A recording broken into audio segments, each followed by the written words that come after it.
Bonsoir, mesdames et messieurs. Alexandre Baudouin et François Trépanier qui vous souhaitent la bienvenue à cette autre édition de Sport Express. Salut, François. Salut, Alex. Je ne sais pas comment partir l'intro ce matin. J'ai envie de parler... Non, mais j'ai envie de parler aux gars. On tourne le mardi. Il est arrivé un autre drame familial lundi. Je suis sorti du Centre Bell lundi, François, après une belle victoire du Canadien. Honnêtement, j'avais plus envie de célébrer. À ma droite, il y avait Victoria, 13 ans. Et on a appris ce matin, parce que je le rappelle, on tourne le mardi, 13 ans et 11 ans. Messieurs, si jamais ça ne va pas ici, est-ce qu'on peut consulter, s'il vous plaît? S'il vous plaît. S'il vous plaît. Oui. François, on parle de basket cette semaine. Je suis tellement content. Un an. Écoute, Un de tes anciens confrères de classe en sixième année, Bernard Tanguay Jr. est avec nous. Écoute, c'est la légende du basket à Saint-Jean, le coach qui a tout amené ici. Ça va être tout un show. Bienvenue à Sport Express.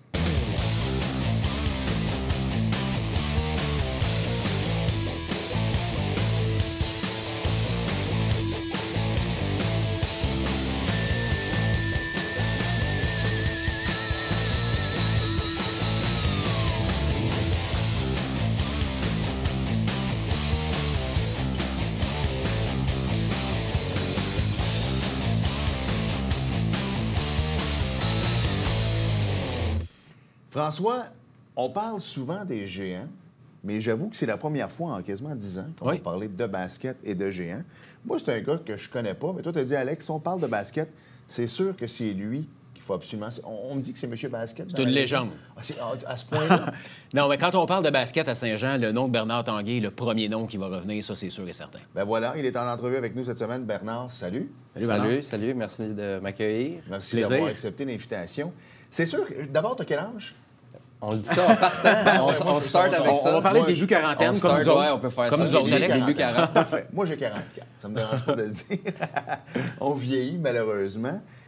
Tu sais, moi, quand j'étais jeune, j'aimais le basket. C'était Michael Jordan, Larry Bird terminait un peu, tu sais, puis tout ça. Magic Johnson. Exact. Mais mettons que tu jouais au basket à l'école, dans ton cours d'édu, mais tu joues au baseball, tu soccer commençait un peu, tu jouais au hockey. Fait que pour un gars dans la quarantaine, ta passion pour le basket, c'est venu comment? Quand j'étais en sixième année, j'étais allé dans une école privée. J'étais un peu tannant à l'école. Donc, ma mère a décidé de m'encadrer un peu. Je suis allé au pensionnat des Sacré-Cœur, puis il y avait un programme... C'est là, je t'ai dit Collège Laval tantôt. Ouais. J'étais allé au pensionnat des Sacré-Cœur. OK, c'est là que vous connaissez. Voilà. C'est ça, pas Collège Laval. L'autre école privée. Fait que c'est ça, puis au pensionnat des Sacré-Cœur, il y avait un peu de basket, en mini-basket, en sixième année. Puis au secondaire, j'étais ici à l'école Boutier. Rentrer, mes amis à moi, c'était des gars qui aimaient un peu le basket. Je ne sais pas, ça a été quoi la formule magique ou qu'est-ce qui a fait un déclic, mais j'aimais surtout pratiquer. J'aimais la partie qui avait... Il y a de l'art de dribbler, il y a des habiletés, puis il y a un côté athlétique que j'aimais beaucoup de ce sport-là, puis je me retrouvais toujours à avoir un ballon dans les mains. Mais c'est vrai ce qu'il dit, à cette heure que tu parles du pensionnat, parce que moi, j'ai fait mes 6 ans d'années là-bas. Tu sais, puis Lynn, qui était notre technicienne, tu sais, bon, ben elle joué, on jouait tout le temps au basket sur l'heure du midi, c'est vrai, puis quand les cours se terminaient le soir. Fait que j'avoue que tu aurais pu avoir une... Parce qu'en fait, au pensionnat, quand on est rentré, il y avait un petit gymnase. Mais à un moment donné, ils en ont fait un très gros, tu sais, il y avait une passerelle, tu allais dans le gymnase. Et là, il y avait mis plein de paniers de basket. Alors, tu peux jouer au basket quand même, Exact. On va en parler un peu plus tard, tu sais, de l'impact du basketball ici à Saint-Jean. Tu sais, ça se développe de plus en plus. Mais si on revient à nos années, justement, primaires, même début secondaire, tu sais, là, vous offrez des programmes aux jeunes pour les perfectionner. Il n'y avait pas ça. Non, il n'y avait rien. Je pourrais pas vraiment dire comment j'ai fait pour rester dans le basket, autre que j'aimais vraiment ça, parce que nous, notre entraîneur au secondaire, il essayait de dunker sur un panier où il nous montrait ses nouveaux souliers pendant que nous autres, on faisait juste lancer des ballons. Il n'y avait vraiment pas de structure de ce côté-là. Puis c'est plus quand j'étais arrivé à la fin de mon secondaire, mais surtout au cégep, que j'ai eu des vrais entraîneurs, Rostand Faneuf, Éric Gagnon. Eux, c'était des gars qui connaissaient le sport. Ils avaient coaché aussi au foot, au basket. Là, eux, ils ont rentré dans une vraie structure, le basket et tout. Là. Fait que là, j'ai dit, là, c'était plus intéressant. Puis le côté coaching était plus intéressant aussi.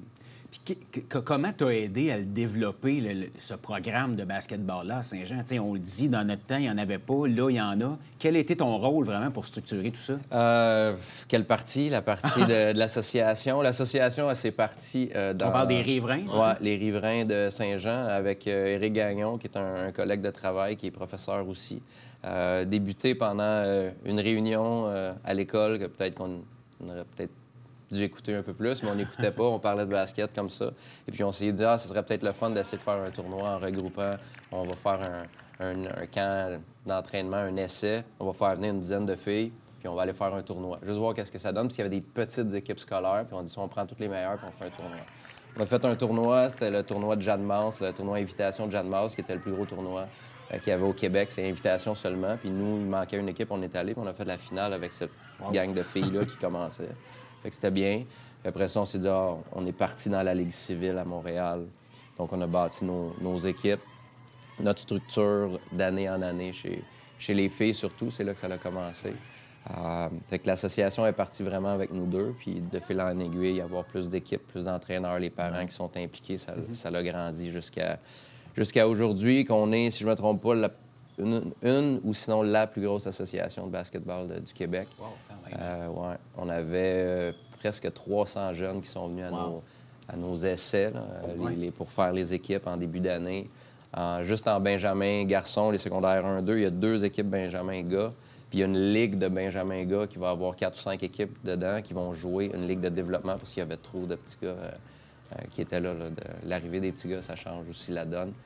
C'est un sport qui est effervescent, qui grandit beaucoup.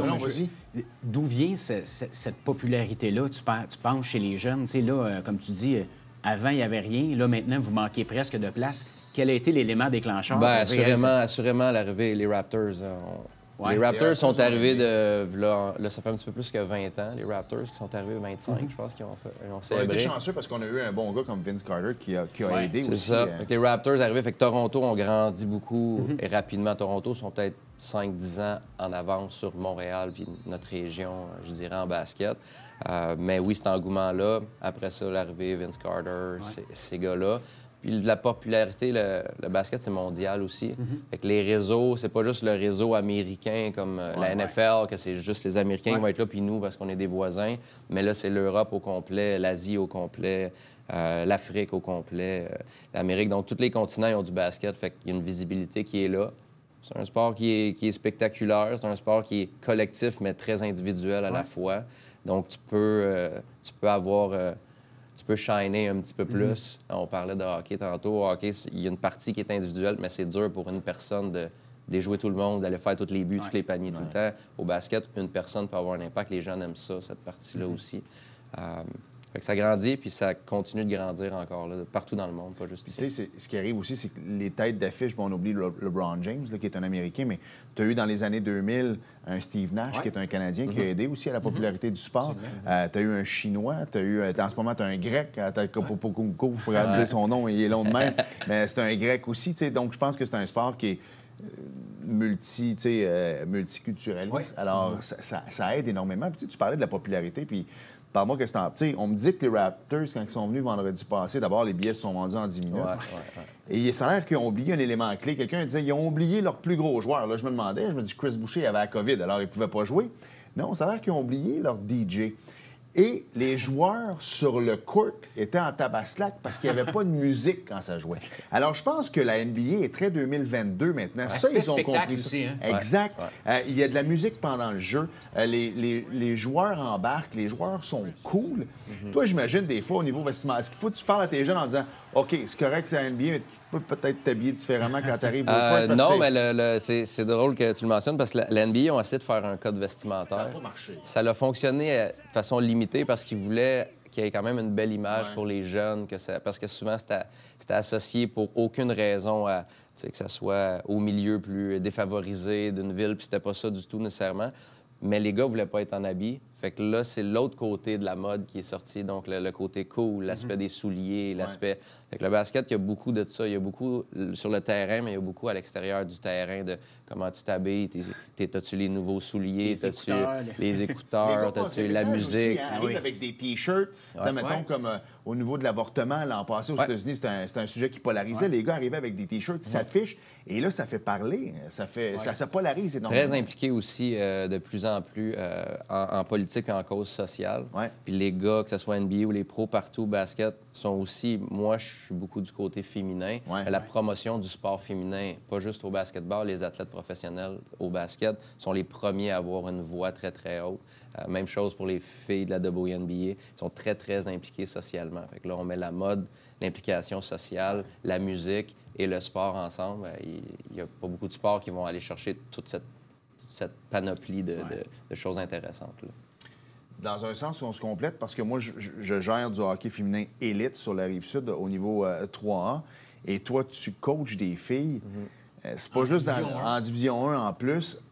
C'est pas moi qui le dis, là, tu peux enchérir là-dessus, mais c'est fou comment le niveau féminin, que ce soit au hockey, au basket, dans plein de sports, au soccer, on est fois 1000 de ce que c'était il y a 20 ans. Là. Le sport féminin, que ce soit élite ou même récréatif, est très le fun à regarder. Oui, vraiment. Puis même nous, notre produit, juste le cégep ici, nous, on fait salle comble au cégep si c'est seulement les filles qui vont jouer. Fait que c'est pas juste quand les gars jouent. Quand les gars jouent puis les filles, il y a un engouement qui est doublé, assurément. Mais notre gym va être plein parce que le produit qui est là, des jeunes athlètes, des étudiantes athlètes qui sont avec nous, et partout, c'est un produit qui est intéressant. La WNBA s'est rendu ça aussi. Quand ils ont commencé, il y avait de la misère à marquer 50 points. Ça se vendait un petit peu moins bien. Maintenant, ça marque 80-90 points par match. Donc, les filles lancent, les filles sont rapides, ça dribble, c'est spectaculaire, ça passe la balle, malgré que ça va pas sauter, dunker comme les gars. Mais vous l'avez sûrement vu aussi maintenant. Il y a au moins une fille par équipe qui est capable de dunker aussi. Là, c'est moi. Je sais que c'est une question, mais souvent, le hockey féminin est différent du hockey masculin. C'est un jeu de possession de rondelles parce que, justement, il y a beaucoup moins de buts qui se comptent de la ligne bleue, on va s'entendre. Elles sont beaux patiner aussi vite, mais elles ne lancent pas aussi fort. Au basket, c'est quoi la grosse différence? Justement, est-ce qu'il y a moins de lancers de 3 points? Est-ce qu'on s'approche plus du panier? Est-ce que le jeu est différent? Le jeu est différent un peu. Pas moins de lancers de 3 points. Les filles ont surtout dans les dernières 5-7 années, les filles ont vraiment développé cette partie-là du basket. Mais ça se joue en dessous de l'anneau un petit peu plus. Tandis que les gars, il y a un aspect qui est dans les airs, qui est toujours présent. Lancer un ballon dans les airs, attraper un ballon en hauteur et tout. Il y a cette partie-là. Mais pour le reste, non. Le jeu est un peu plus physique chez les femmes aussi. Ça, c'est fou. Mais je le dis, je sais pas si au basket, super beau, ça me fait tellement rire. Les filles avaient un match, les deux équipes, ça s'enlace, ça s'embrasse, sont contentes. Pendant le match, ça se pousse, ça se traite de tous les noms. Et après les matchs, ça se réenlace. C'est fou, comme en tout cas, je sais pas au basket, mais au hockey, c'est de même. Oui, c'est une communauté. Ouais, c'est une communauté, le basketball. Donc, ils font tous partie de cette communauté, autant les gars que les filles. Mais quand il y a un jump ball, quand c'est le temps du match, non, il n'y a plus d'amis, vraiment. Là, je pense qu'on va tout de suite aller à la pause. Il reste moins d'une minute. Puis je veux rentrer vraiment dans le sujet des géants par la suite. Je vais poser la première question. Revenant. Parfait. On s'arrête et au retour, mon ancien, pas du Collège Laval, mais ton ancien confrère je le savais étudiant. que je l'avais vu quelque part. On poursuit avec Bernard Tanguay. Bougez pas.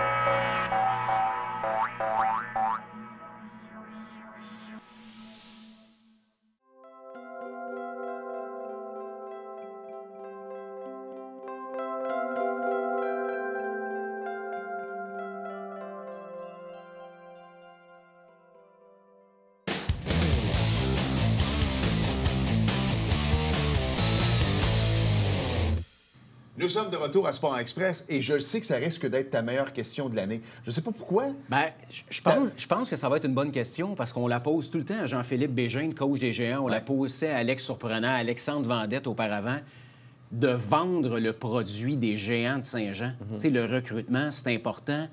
Au football, on vend les installations. Le stade, on vend que l'équipe a été championne beaucoup en Division 2. Maintenant, rendu en Division 1, les Géants... Vous êtes en Division 1 chez les filles que tu coaches. Comment se passe le recrutement pour convaincre? Parce qu'il y en a quand même des bonnes jeunes filles qui jouent au basket pour les convaincre de venir ici. Parce qu'on s'entend un gymnase, c'est un gymnase, là? Oui, t'as bien raison, vu de même. On va avoir une partie qu'on va vendre, absolument, le campus, puis les installations, la vie de campus. Saint-Jean, ici, c'est quand même... autant foot, volleyball, il y a beaucoup d'équipes inter, donc c'est une communauté qui est très sportive. Donc, et le beaucoup de programme gens, géant. beaucoup de gens qui ont déménagé de chez eux aussi pour s'en venir ici pour des raisons. Mais nous, notre pitch de recrutement ou lorsqu'on parle de notre programme, c'est vraiment le fait de grandir en tant que personne. Puis du côté féminin aussi, c'est de former les jeunes femmes de demain qui vont être nos prochaines avocates, nos prochaines professeurs, nos prochaines ingénieurs. Ça va être les personnes de position. Nous autres, nos filles réussissent très bien à l'école également.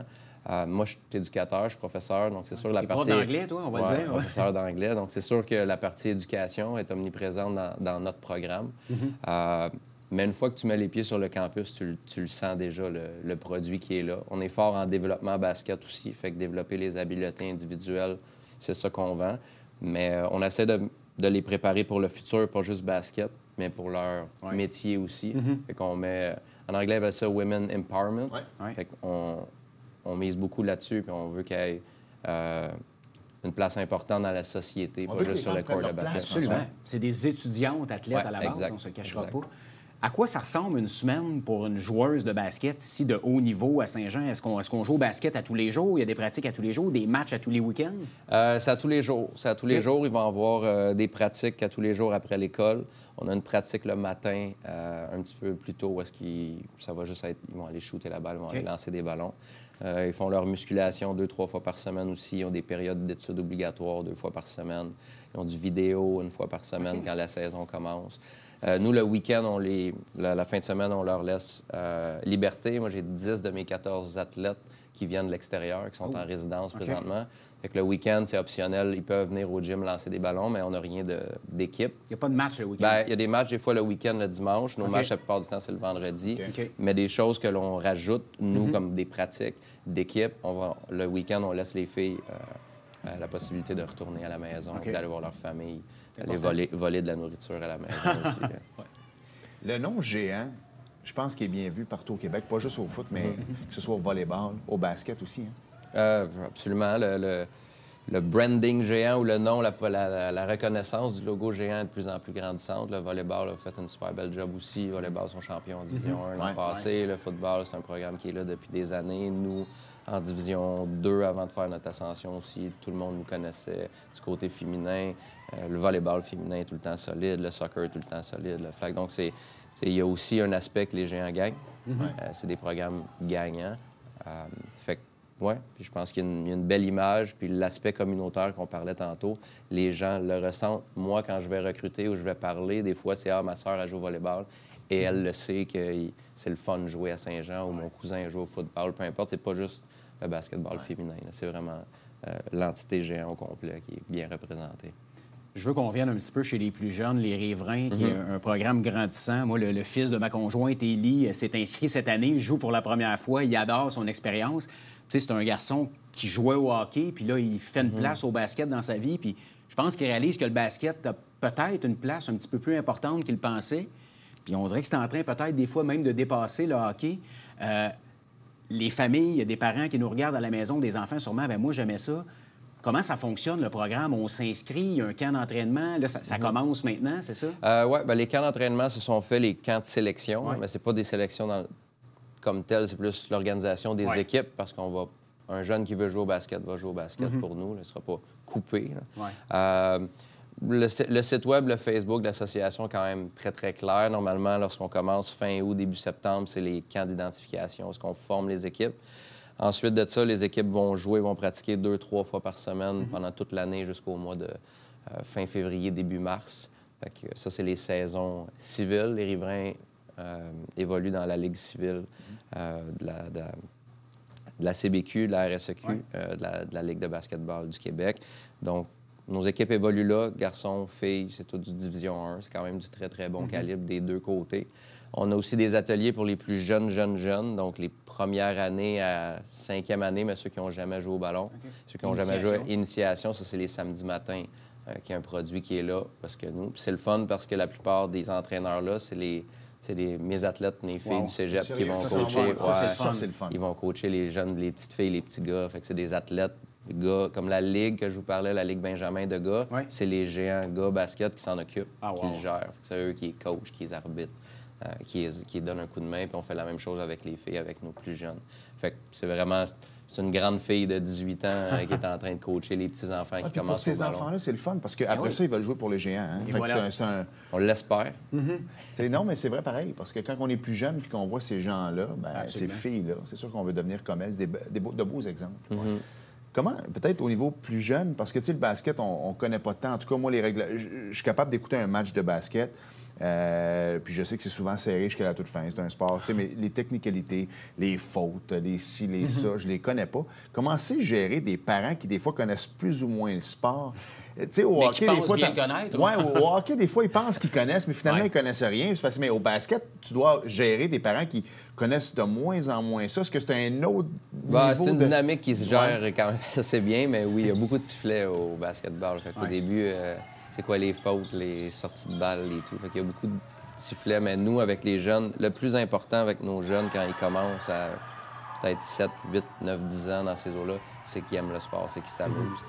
Les jeunes aujourd'hui, c'est ça qu'ils recherchent. S'ils ont du fun, ils vont rester. Donc, mettre des sourires sur leur visage quand ils sont jeunes, c'est notre priorité 1. Puis après ça, quand ils aiment ça, oui, ils ont des beaux exemples. Nous autres, le programme féminin et masculin, même des riverains, sont capables de voir des beaux exemples en haut d'eux, de dire « OK, moi, je veux être comme telle fille ». Pas nécessairement jusqu'au cégep, mais ça, c'est l'autre chose, c'est que les deux programmes de basket au cégep sont très, très, très solides, autant en Division 2 qu'en Division 1. Fait que nous, les vendredis, quand il y a match, c'est rempli de nos riverains qui peuvent voir des exemples d'étudiants athlètes qui réussissent bien à l'école, qui réussissent bien sur le court de basket, autant les filles que les gars. Je veux qu'on parle un peu du programme à Iberville, le programme Dynastie dans l'ancienne église à Iberville, qui est... Écoute, on en entend parler, on va le recevoir, Alexandre, on s'était parlé ici pour en parler de ce programme-là, mais tu sais, ce qu'on a lu dans la presse, dans les journaux, c'est que c'est une pépinière d'athlètes qui te prépare à la NCAA au basketball. C'est vraiment un programme ultra élite qu'on a la chance d'avoir ici, là. Ouais, c'est un programme de très haut niveau du côté des garçons. Je dirais que ce serait comme le parallèle du cégep en Division 1 chez les filles. Il y a des ligues un peu plus civiles, des ligues prep school, des écoles préparatoires. Donc, eux jouent dans une ligue préparatoire, plus qu'une ligue même. Puis oui, c'est les plus grands espoirs de la francophonie, des gens de la France, de l'Afrique francophone et du Québec. Ils ont 2 équipes là, et tout le monde est là, pratique à tous les jours. Comment ça s'est retrouvé à Saint-Jean-sur-Richelieu, tout ça? Alex, c'est un ami de longue date. Quand on a acheté, nous, l'église Saint-Noël-Chabanel, qui était avec M. Gagnon, Éric Gagnon, François Lemaire, qui est un de mes meilleurs amis, on a acheté l'église pour faire un gym de basketball. Ça nous prenait aussi un endroit pour faire le sport-études, parce que ça, c'est l'autre chose aussi qu'on a parti à Saint-Jean, le volet sport-études. Donc, de fil en aiguille, Alex, lui, voulait démarrer son école préparatoire. Ici, il y a un gros presbytère, donc un gros bâtiment où il peut loger ses athlètes. Ça lui prenait ça. Ça lui prenait un gymnase accessible en tout temps, ce qui n'est pas évident. Il n'y a pas beaucoup d'infrastructures de sport en général au Québec. Ça, c'est une petite problématique. Donc, lui, il avait ça. François voulait passer à d'autres choses, lui, de son côté, mais il voulait s'assurer de passer le gymnase, qu'est-ce qu'on avait mis sur pied, à quelque chose qui resterait basket pour qu'on puisse continuer à faire le sport-études, que les riverains aient encore accès. Puis Alex, c'est exactement le projet communautaire qu'il voulait amener ici, non seulement juste son école préparatoire de ces gars, mais l'implication de ces gars dans la communauté, la reconnaissance de la communauté de ces gars et vice-versa. C'est fou comment, Bernard, tu peux en parler. Tu sais, ici, c'est pas Hollywood de dépenser de l'argent dans le sport. Moi, j'aime pas le mot dépenser parce que, dans le fond, c'est pour le futur. C'est ça, c'est de l'investissement. Mais ça, des fois, on n'a pas toujours tendance à le voir de même. Et je t'écoute parler et de voir la gymnastique que vous faites, les boys et les filles, pour permettre à ces jeunes-là d'avoir une vie dans le basket, c'est extraordinaire, là, parce que vous y allez avec les moyens du bord. Tu es obligé d'acheter un presbytère pour avoir... Parce que c'est vrai que les infrastructures, moi je le dis toujours, souvent les gens s'en rendent compte aux 4 ans quand ils vont voter. C'est quand ils mettent le pied dans un gymnase, là, puis qu'ils font « Eh, boboy! » Ben, c'est ça. Mais le problème, c'est que tu vas retourner dans 4 ans, ça va être « Eh, boboy! » encore. Alors quand je t'écoute parler, c'est fou comment vous vous démenez, puis ça marche, là, mais c'est un leg, Mais nous, c'est encore une des problématiques qu'on a, puis là, on est plus que pris jusque-là, parce que présentement, même l'an passé, il a fallu qu'on annule une équipe. Fait qu'il y avait une équipe de petits gars, novices, ça, c'est des 3e, 4e années. Il y avait une dizaine de petits gars. Les autres, ils voulaient avoir une équipe. Ils voulaient pas juste faire les petits ateliers de débutants. Ils voulaient avoir une équipe. On avait un entraîneur. On n'avait aucun accès à des gymnases parce que la priorité des gymnases, souvent ici dans la ville, va, oui, aux écoles, mais il y a beaucoup de sports d'adultes. Ouais. Fait que c'est des ligues d'adultes qui sont là de 6 heures à 8 heures.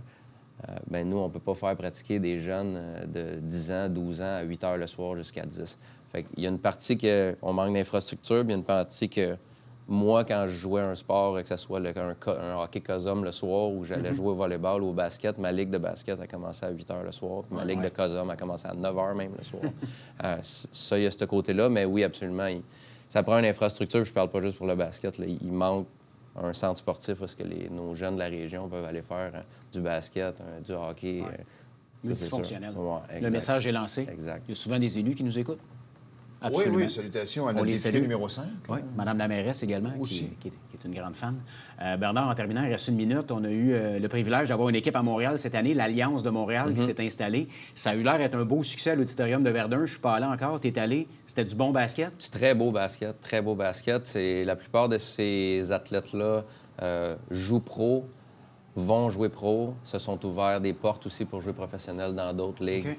Ensuite, il y avait toujours un engouement qui était super. L'Alliance avait du succès aussi. Ils gagnaient pratiquement tous leurs matchs à Montréal. Ouais, ça n'a pas bien été sur la route. Sur la route, c'était plus difficile, mais pour une première année, là, il y avait une belle publicité, un super engouement. Les jeunes ont vraiment, vraiment aimé. Puis ça peut juste faire grandir le basket partout au Québec. C'est une communauté qui se tient. Si vous voulez voir des vedettes pour vrai, je fais bien des farces, mais tu sais, oui, Joël Anthony était là souvent, c'est le DG, c'est un des propriétaires du club, mais Chris Boucher est venu faire son tour. Puis l'an prochain, des gars comme Mathurin vont y aller. Ces gars-là vont voir du basket. D'or également était là. Oui, les gars vont voir du basket même quand ils jouent pas. Je trouve ça extraordinaire parce qu'ils redonnent à leur... C'est des gens qui sont très, très proches de leur public quand même. Absolument. Bernard, lâche pas ton bon travail. Merci de mettre le basket sur la map. Puis on va parler de basket plus souvent. Absolument. Absolument. La glace est brisée, il va revenir. Oui, exactement. On s'arrête et au retour, y avait-tu du NASCAR? J'ai pas écouté. Écoute, en fin de semaine, honnêtement, je n'étais pas là pantoute. Alors, je sais pas. On en parle peut-être au retour. Bougez pas.